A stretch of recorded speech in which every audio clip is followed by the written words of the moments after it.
Or Might be sick. No, there's sick. it could be sick. Uh-oh. Well, please don't give it to me. Thank you. I'm old enough that stuff kills people at my age, you know. I don't wanna- I need to keep living so that my income keeps my daughters from having to work. No, actually, one of them works way hard. He's busy all the time. But what else is going on?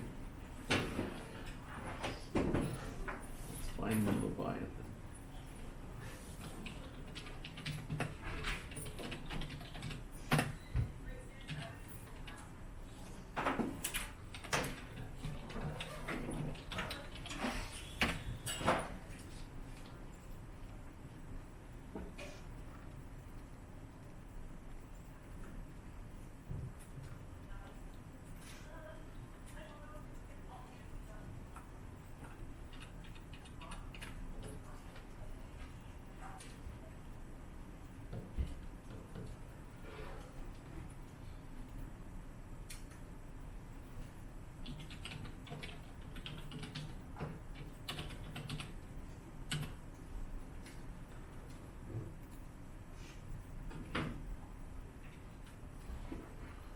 There's some things I wanted to go back over with Descartes, because there's so much to mention about him. One of them is as a result of Galileo's being found guilty of suggesting that the earth goes around the sun, that the earth moves. Descartes canceled publishing his book that he had written to argue for the same theory, and he ended up changing his theory to avoid getting in trouble, and he came up with the vortex theory. And by the way, this is a problem that Sir Isaac Newton will get into in a little bit. He lives during the same time period too, although he's not a contemporary, age contemporary of Descartes. He lives at the same time as Leibniz, so he's as young as Leibniz, really. The two of them are quite involved with one another.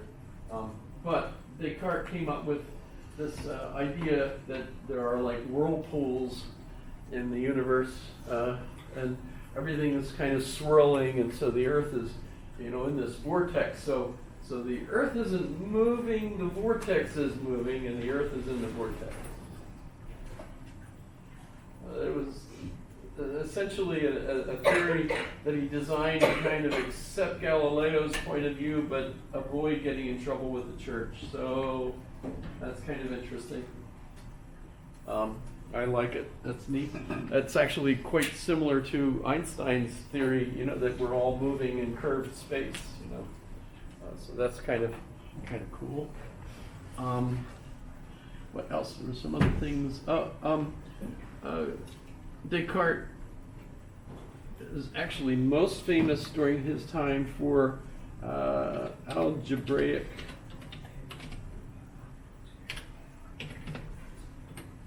geometry.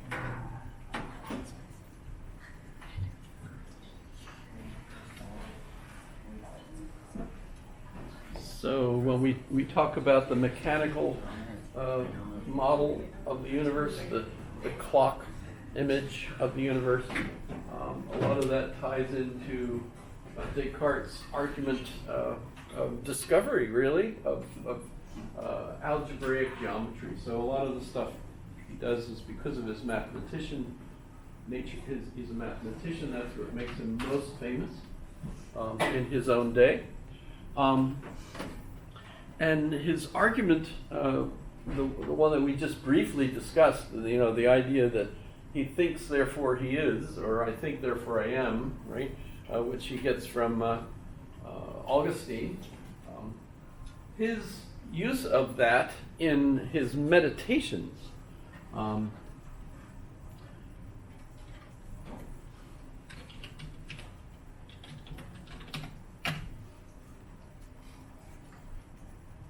is the most famous article that people usually read for a philosophy class. So if you're you're interested, the Meditations by Descartes would be the piece that it would be in a typical introduction to philosophy textbook. And his argument there starts off by his universal doubt. And that's remember, he was suggested, he suggested that he could put all of knowledge on a firm foundation. The cardinal that he was talking to over cocktails or whatever said, well, go ahead and do it. And so basically Descartes is going to say, well, let's get rid of everything that we can possibly doubt. And so he uses this universal doubt, even to the point where there could be an evil deceiver that makes me deceives me about everything. And the neat thing is, if you've seen the movie The Matrix, I guess a lot of you haven't now because it's so old, but there was a movie called The Matrix where the Neo, I guess, is the one that comes to realize that he's not really living and acting like it seems. He doesn't really have a body. Instead, he's living in a vat of some sort, and everything is run by a computer. That's kind of right. You're familiar with the movie at all? So he's totally deceived. He thinks everything is real, but none of it is. But for Descartes, you end up realizing, yes, that I must exist. Otherwise, who's the one asking the question? So he follows Augustine doing that. But then he doesn't convince himself that he has a body. As far as he's concerned, all of that stuff that he doubted, he still doubts that. So he has to take another step, and the next step is, I'm aware that there is a God, and God appears, it seems to me to be all powerful and infinite and all sorts of things.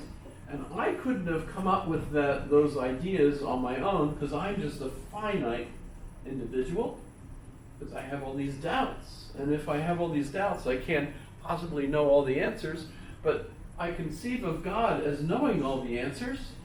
And since that means God is greater than I can conceive of, it must mean that God exists, because otherwise I wouldn't have been able to conceive of it. So this actually, I'm sure you feel this is a really weak argument, a weak proof for the existence of God. It's considered usually as his version of the ontological argument. The idea that, well, there's an all-powerful God, I couldn't have conceived of it, therefore it must have come from God. So the idea must have come from God. So he's convinced that that argument works, and no one else is. But in any case, once he has that, then he goes on to the next step to say that God, being all-powerful and all good, couldn't lie to me. So if something is clear and distinct in my mind, it must be true. And what can be clear and distinct? Well, it turns out only mathematics turns out to be clear and distinct for Descartes. So Descartes basically uses this as his kind of political way of saying that I don't have to believe what the church tells me, because that's all dogma, and it's based on a whole bunch of history of theologians all arguing with one another over different scripture pieces and so on, and what they argue over. Instead, I base all of my knowledge on mathematics. And so mathematics is what I know to be clear and distinct, and that's the only thing I can know for sure. So mathematics is the answer. Today we still certainly think of mathematics as certain. So when we think about simple things like 2 + 2 = 4 and so on, we accept that the language of mathematics, and I will call it a language, right? That if we think about any of the languages we speak, the language of mathematics is universal. We all, no matter what culture you come from, you come to learn that mathematics is something we all agree on. Although keep in mind that today we have lots of different types of mathematics, and there's even disagreements between many of those. I think I mentioned the idea of geometry as Euclidean geometry being in conflict with other kinds of geometries, and we might even have an infinite number of geometries, and the different kinds of geometries have different propositions that are true based on the different axioms that you would use for those different kinds of geometries. So, but we wouldn't disagree that a particular type of geometry is not a good tool for the things that people use it for, and that 2 plus 2 equals true. 2 plus 2 equals 4 is true, right?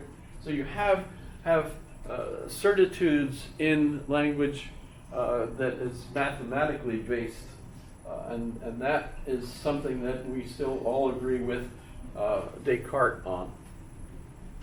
Okay. He did have someone that disagreed with him besides Thomas Hobbes. I want to mention Giambattista Vico.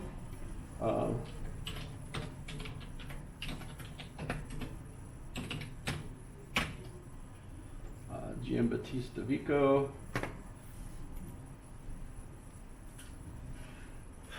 Obviously Italian, and he's on the church side more than Descartes. Descartes is safe. I mean, the church, as far as I know, never was after him for anything. They probably would have been if they realized he was dissecting dead bodies in his living room, which he must have done if he found the pineal gland. If he's the discoverer of the pineal gland in the center of the brain, I can't imagine any other way that you would have found that other than dissecting a brain, right? But in any case, by putting into doubt the church's teachings and saying only mathematics is something that you can know for sure, Giambattista Vico argued against Descartes by saying, well, there's so much that, of course, we have to believe in order to cooperate and live and so on. So his arguments are counter to Descartes. And he argues that you do have to believe the things that the church says, etc. So he's also interesting historically because he argues that history goes in circles. I would have loved for Brandon to be here, but notice I'm recording this, so hopefully Brandon would have caught on that he was very interested in how things seem to repeat. And Vico is one of the historians that argues that you have cycles in history, so that's fun too.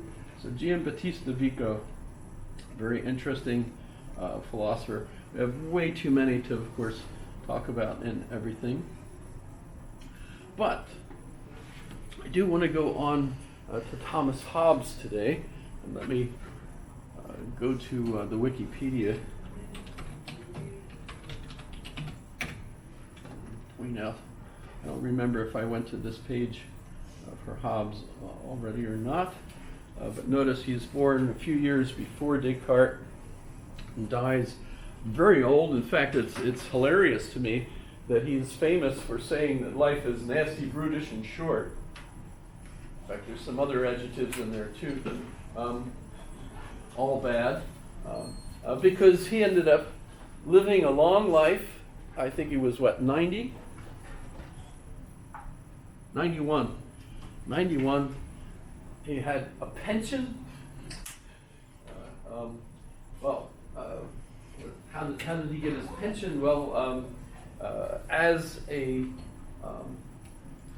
educated man, and notice that with Descartes and Vico and with Thomas Hobbes, we now have an educated class of people who are not priests or monks or associated with the church.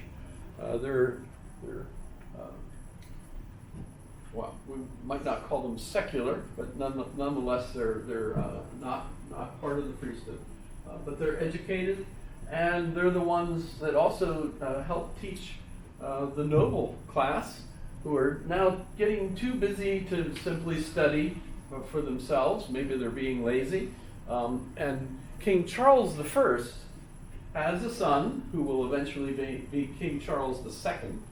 And it's kind of neat, we have King Charles III today, right? And at the time, his son needs a tutor, and Hobbes was the tutor selected for the eventual King Charles. And he took him on European tour and so on, so he did lots of things teaching Charles, who would be the second. And in fact, when King Charles II did become king, he was riding through a town and he saw Hobbes and he said, "Hobbes, my old tutor, I owe you a pension." And so, of course, he started paying Hobbes in his retirement a nice pension. So Hobbes really had it good, considering the time and how many things were of concern there. He argued that he was born of fear because he was born early. His mother gave birth early because of the fear going through England of the Spanish Armada that was planning on attacking England. If you're familiar with Queen Elizabeth riding on her white horse up and down the coast, single-handedly trying to defend the country against the Armada, and of course what saved them was Sir Walter Raleigh. Sir Walter Raleigh, the guy that started bringing tobacco products to England. He was the one who also led the fleet against the Spanish Armada, and it was his idea to send fire ships. What happened was there was a storm, and in order to protect the Armada against the storm, the Spanish admiral tied all the ships together to protect them against the storm, and so Walter Raleigh sent 4 fire ships into the fleet, and it destroyed the fleet. So the Spanish Armada never made it to England, and England was saved. But Thomas Hobbes was born. And throughout his life he was afraid, because England is going through a religious upheaval as well. It's different than what's going on in Europe, because you don't have Martin Luther, you don't have John Calvin. You do have John Knox. John Knox leaves Geneva and heads to Scotland and starts the Presbyterian Church there. And that's going to influence England. And in fact, it's kind of fun. There's a book called How the Scots Invented the Modern World. Go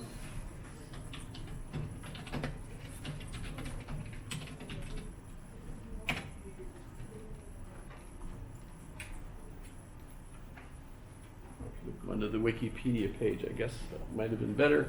But either way, the basics here is that you get this idea, the Presbyterians, John Knox encourages the presbyters, who are the rich members of the church, to be the ones who choose what the church should follow and who their pastor should be, and so on. So they elect, they vote in the church. It's not top down like the Catholic Church is, but instead it's not bottom up, but it's an election. Who, we have a vote who we want to have as our pastor, and if we want to keep them, we get to fire them. And that's something that's still pretty much the case with Protestant churches, is that the people choose the pastor.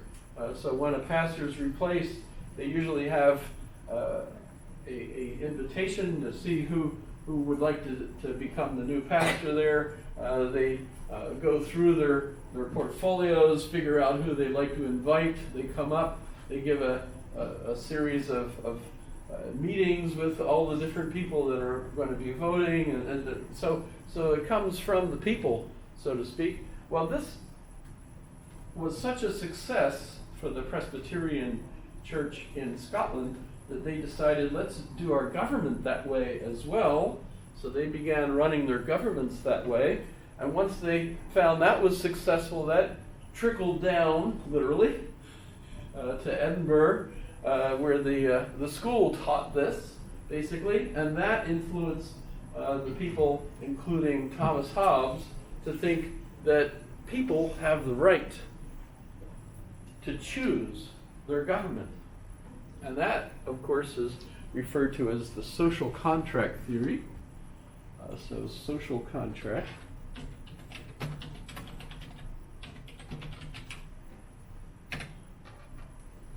So you end up with this whole new explanation for why a government is legitimate. Might even call it the legitimating narrative of the government, a legitimating narrative.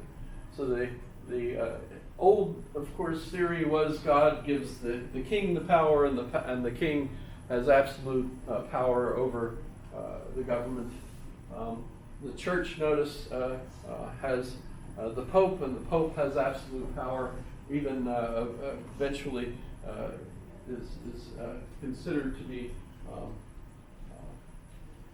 It's impossible for the Pope to be wrong. You know, he literally knows what God's thinking. By the way, the name of the Pope, the pontiff, literally means bridge, and the bridge, in fact, the Caesars were considered the pontiff, pontifex, for example, and so that means the bridge, and the bridge is the bridge between the divine and the earthly. So you've got this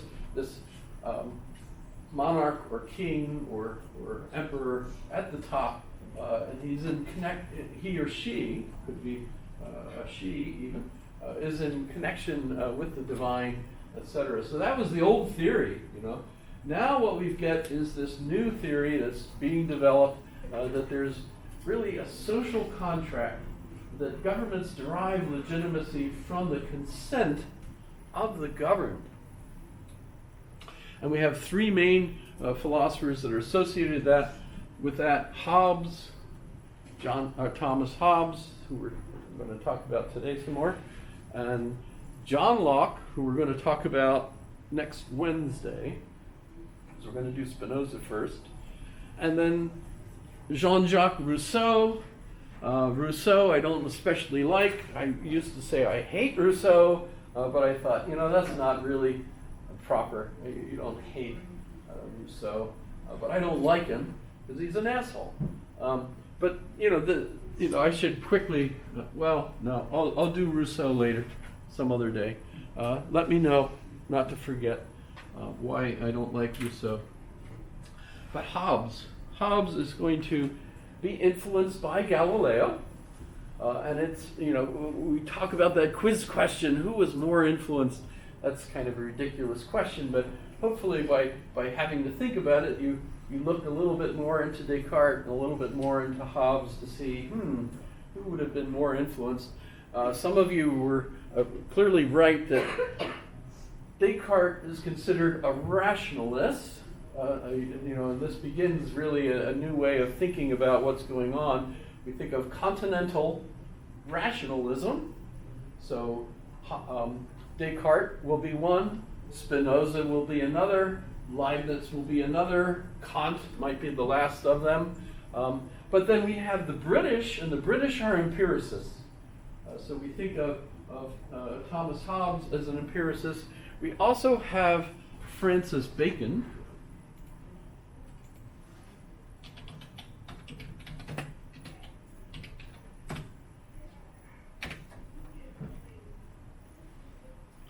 Francis Bacon is going to be a mentor to Thomas Hobbes.